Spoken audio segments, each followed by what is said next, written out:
Hello, this is Mr. Maxwell. Thank you for tuning in. I like to share stories of women that I've interacted with, some of whom I've dated.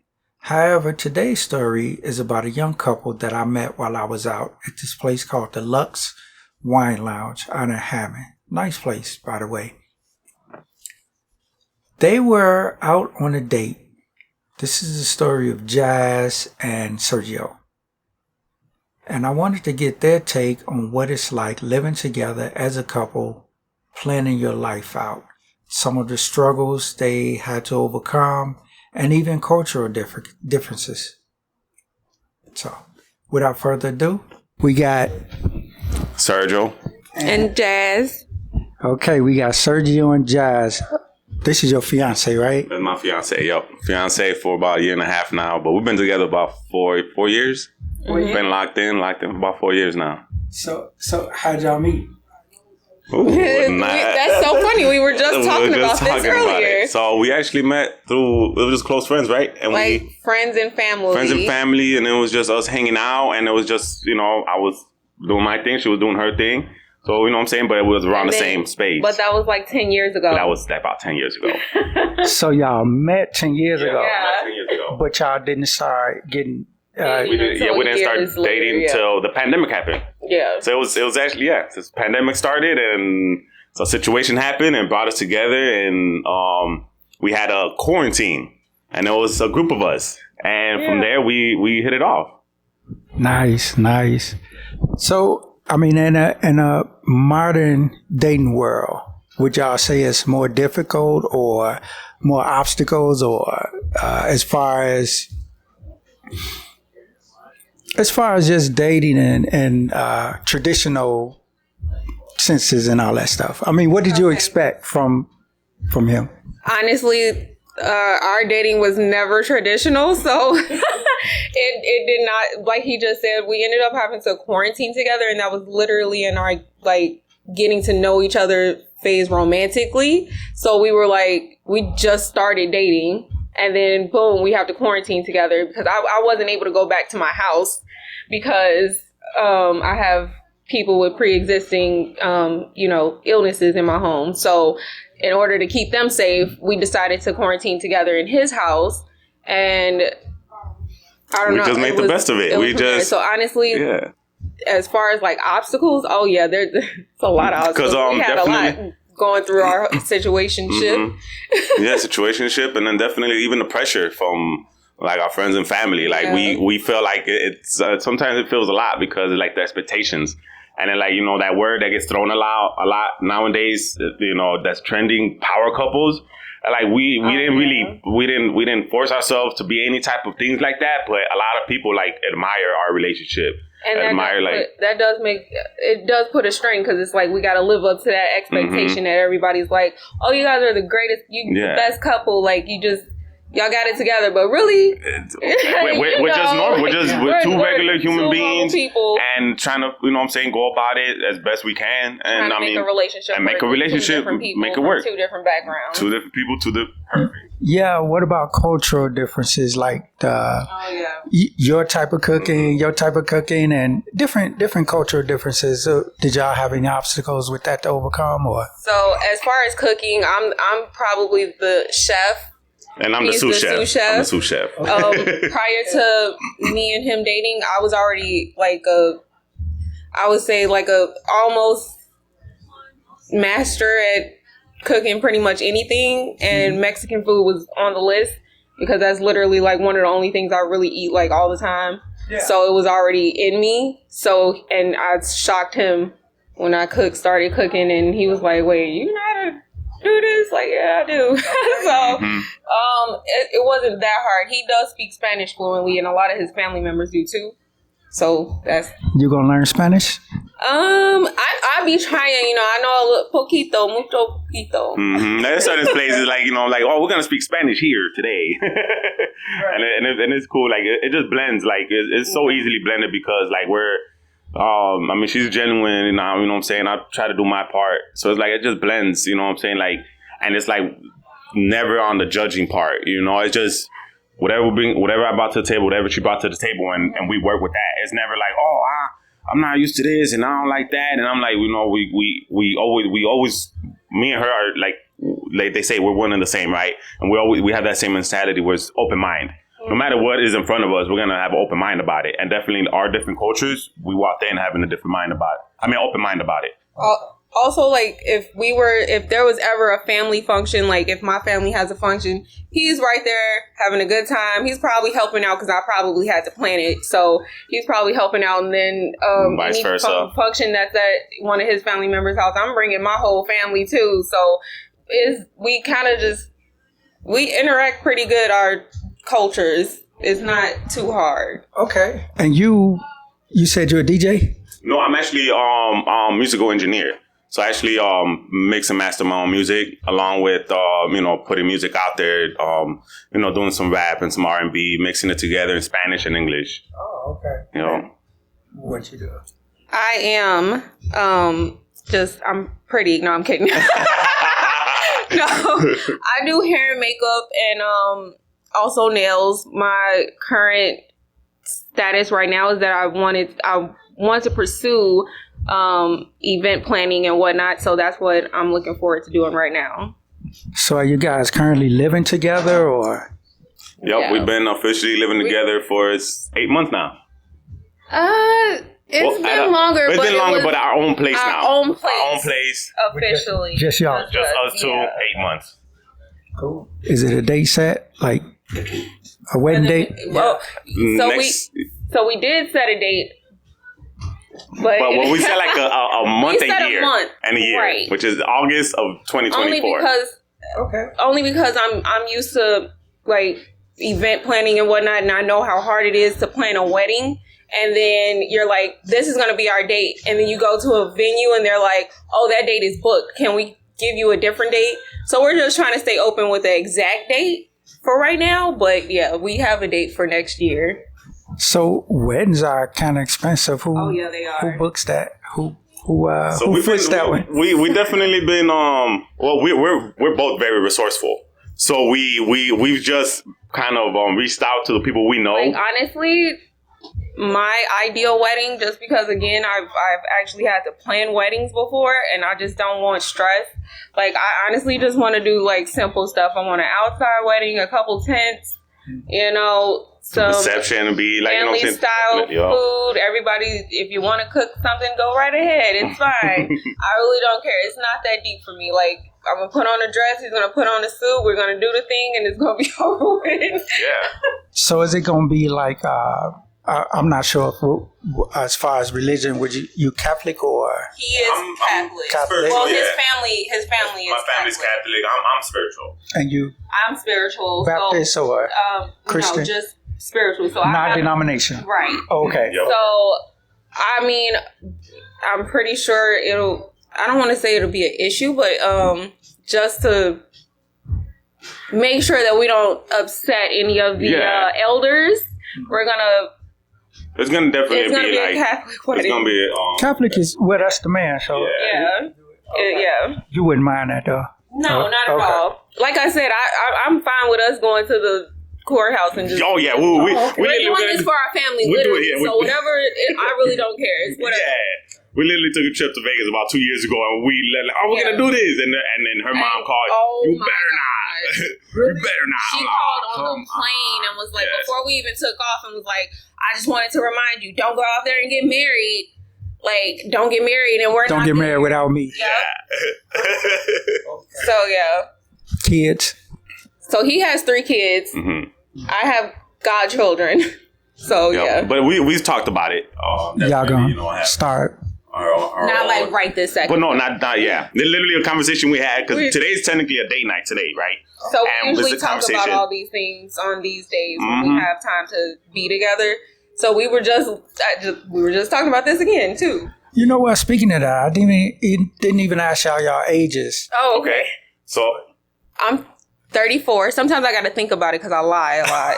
Okay, 34. 34. I'm 32. 32. Yeah. Okay, that's yeah. You can it's still time for to put a bun in there. We thinking about it. I mean, we also have other options if it comes to it. So it's not a rush right now, and it's okay if it's a different the way road we have to take, different road we have to take. Yeah. Okay. Because we definitely are. We're huge on the stable household, you know, Yeah. and the foundation. You know, that's our main goal. You know, definitely from my past experiences, and she has godchildren, so definitely she has experience of having that mom role. Like, we know what it And comes then to he already providing has for. 3 children, Yeah. so We know the obligations when it comes to having, you know, Yeah. someone that we have to provide for. You know, so and then definitely we don't want to. we want you to know, be 100% prepared. And Yup. not that everybody is always prepared, but yeah, we want to be. Never 100%. Right. Mm-hmm. So once y'all do get married, say y'all do end up having a baby, would you be the total breadwinner while she take care of the house, or would both of y'all be employed, or how? Yeah, but I've been in that situation. Think about it. This is something that we do think about. So, Yeah. he would rather me stay at home. Yeah, because I know the ordeal that comes with having a baby. Like, one of our best friends currently just had a baby about a month ago, and they took leave off of work. And then just yesterday, she was talking about, like, I see why people take leave. Like, yeah, because when the baby comes, that very moment right there, your whole life changes. You know, because no one really knows the real like the routine to having every baby is very different, especially after the fact the mother's health coming back together and the father's health mentally, physically, all that comes into play. Yeah, a lot of factors. A lot of factors. There you go. A lot of factors. So definitely, but by right, me in my head, I already got to fix that. I want her to kick her feet up. You know, I know right off the bat, top priority, you're gonna kick your feet up. How you feel about that? Thank you, because I obviously feel a little bit differently, and it's okay for us to have different views on certain things. It doesn't mean that we're not going to make it as a couple or anything like that. We just think differently, and that's why we still working on things. But I feel that it would be great if both of us took a leave when we first had our baby, and then, you know, both of us get to know the child, of course. And then we kind of take turns, because I just feel like me being cooped up in a house, it's not gonna work for me, really. So, like, I mean, I've always had a job. I don't know how to So you saying you used to working, yeah. but as long as y'all keep working it out, communication is important. Communication, of course, but I like he's saying he wants me to stay home and kick my feet up. Staying in a house with a baby is not kicking your feet up, like, at all, like, by any means. Oh, I know this. I know. So I would want for it to be like, okay, if you're working your certain days out of the week and I'm working my certain days out of the week, and then, you know, we're switching off. You're staying home with the baby while I'm working, and vice versa. I mean, for me, that would be ideal. Of course, that's not how life always works, but yeah. But we'll figure it out, you know, when the time comes.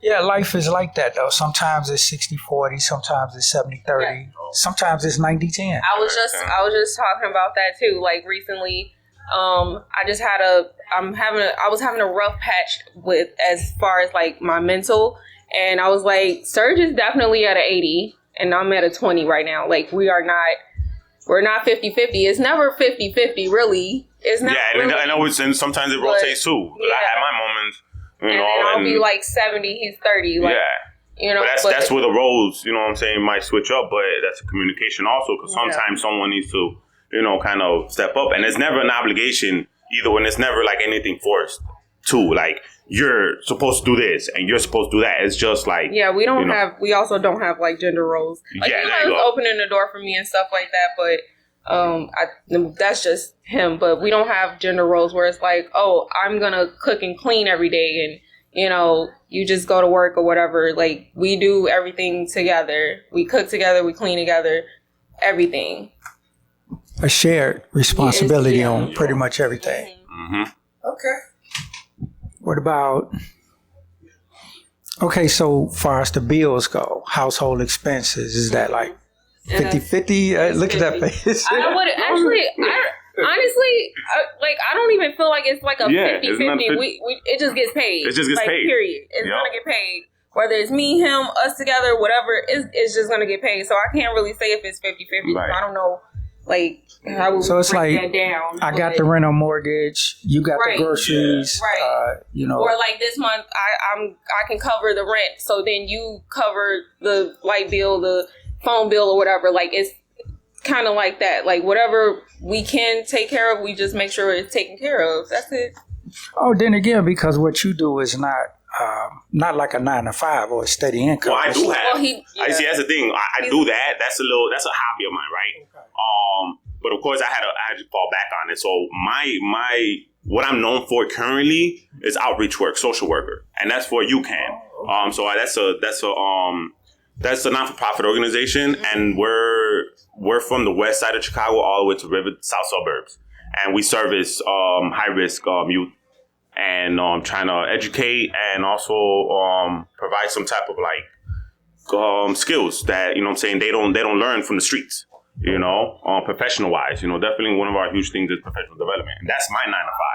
But also, you know what I'm saying, other sources of income also, you know, side gigs. I'm certified in automotive, you know, fixing on cars. I was working at Volvo for a time. So it was like there's ways that I've managed to put in place to make sure financially I can always be able to provide. But of course, you know, stuff happens. Sometimes, you know, hey, I might not be able to do certain things, or something might fall. You know, the company shuts down or whatever it is, right? But that's why I like to be prepared. And I've learned so many skills to where, like, I feel like I was just telling her, like, man, even though a bill might come up or whatnot, I mean, we're gonna get it. It's gonna get taken care of, you know, one way or another. Like, you know, definitely. Yeah. Okay. Oh, what was you going? Oh no, I was agreeing. Like, yeah, no matter what, it's gonna get taken care of. We just, yeah. Okay, I like that. So you guys sound like y'all pretty much kind of got a rough plan going. What about counseling? Do you feel, how do you, like a couples counseling before y'all get married? Talking about that too. I told him that we should definitely do couples counseling before we get married. How you feel about that? And I told her, yeah. So the point where I went Not at first. right, not at first. That's why we communicate. And I'm like, okay, but just recently I called my insurance, like, hey, do I have couples counseling coverage? I'm like, no, you don't, but you have your own coverage. Right. So I do speak to a psychiatrist, counseling, and then at work also, my job also provides, you know, that the extra perk is they also provide a counselor for us, you know. So individually right now, we're kind of doing our own thing, but yeah, definitely we plan on it. Yeah, plan on doing a couples therapy. But like I said, it's gonna be out of pocket, of course, right? So something that's in the future. Well, you know, those hard questions gonna come up, and then once you live together, y'all live together now, right? So y'all know, you know, how it is pretty much. But then once you get married, and then the commitment, and then you're talking about adding a baby into it, right. On top of that, on top of your kids, on top of your thing, and you want to do your hair, right? And you want to do your thing, and then you got your thing going. So that's something to consider. Oh yeah, something to consider. So it's definitely that was my whole thing with the counseling, was just to make sure that we find balance. We learn proper communication skills so that we're always in tune with each other, and we're never like, it's just like a meaningless argument where we have no idea what you're I don't like not knowing what you're upset about. Like, I need to understand. So that was my whole thing. Cause my upbringing was just that. Like, hey, you know, the way of life, you know, you're breadwinner, and just make sure you always provide. Even if you gotta go 16 hours a day, even if you gotta go on the road, no matter what you do, your goal in this life is to provide, right? So that communication, that commitment, that compromising was never part of my nature.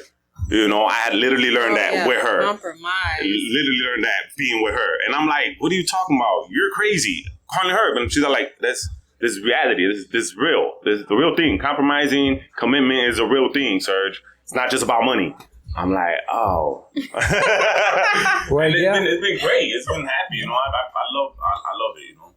Okay, so I have a question. Okay.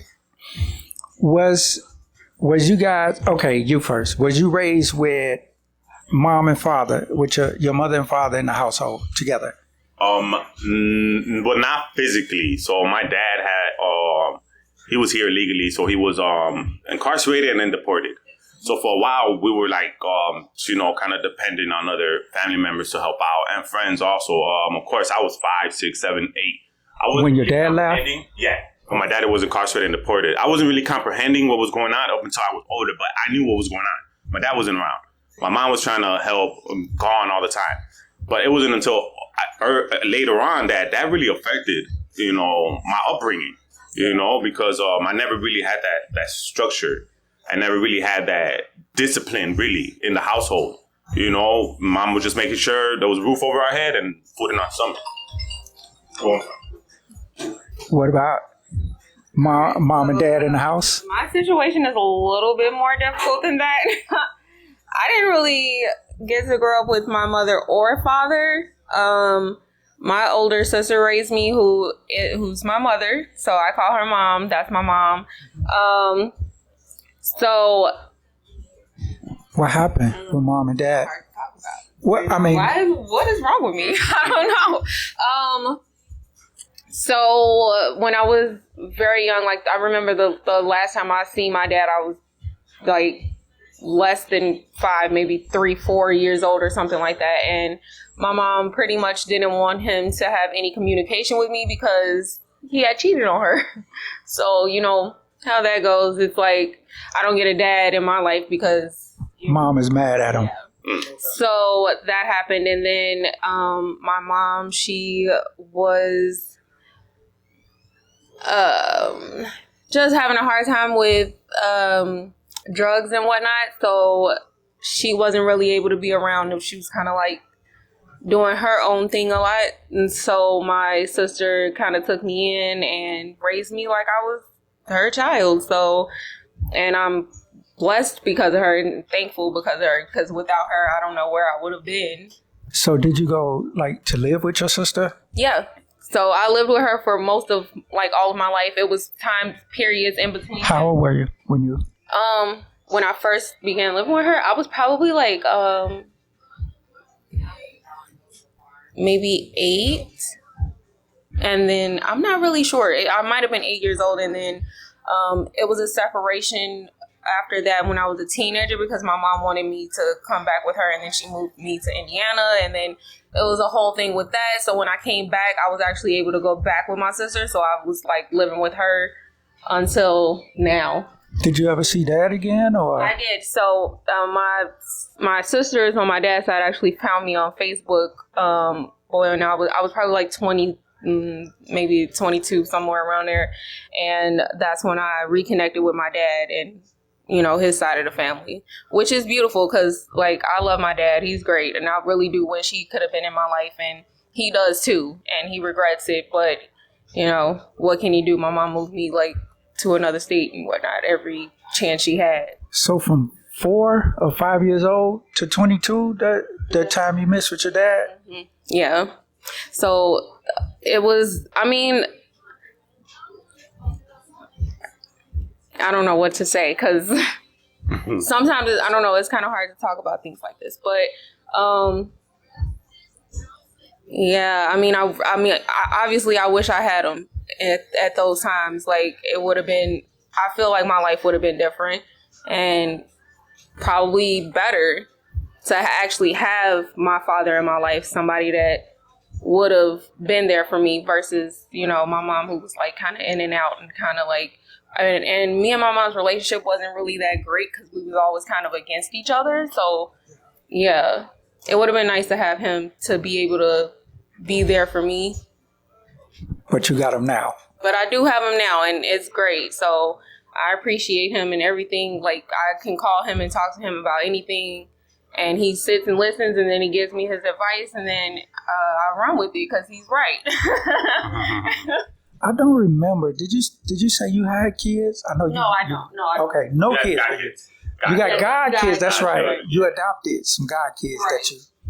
And are you the good auntie? I am. I'm the best auntie. All the kids love me. All of them.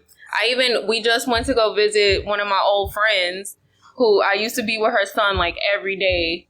And as soon as I walked in the door, I see this huge human being running up to me. And I'm like, who is this grown man? And he's like, it's me, it's Mark. I was like, oh my God, you grew up so huge. But he ran towards me, gave me a hug and everything, remember? Yeah, it was just, yeah. And it was just love. I was like, oh my God, my babies, y'all getting so big. But yeah, I love everybody's kids. I appreciate y'all. Thanks for y'all time. Anything you want to add or? No, actually, I think I spoke what I had to speak. Yeah, I'm pretty glad. I'm glad. Thank you, Maxwell. Thank you. This was pretty cool. This is pretty cool for the date night. Yeah. It was perfect for a date night. I wasn't expecting this at all. No, we came to just check the place out and whatnot, and then next thing you know, we're doing a whole podcast. Yeah, so this it's definitely cool. Luke's Wine Lounge definitely was a hit today.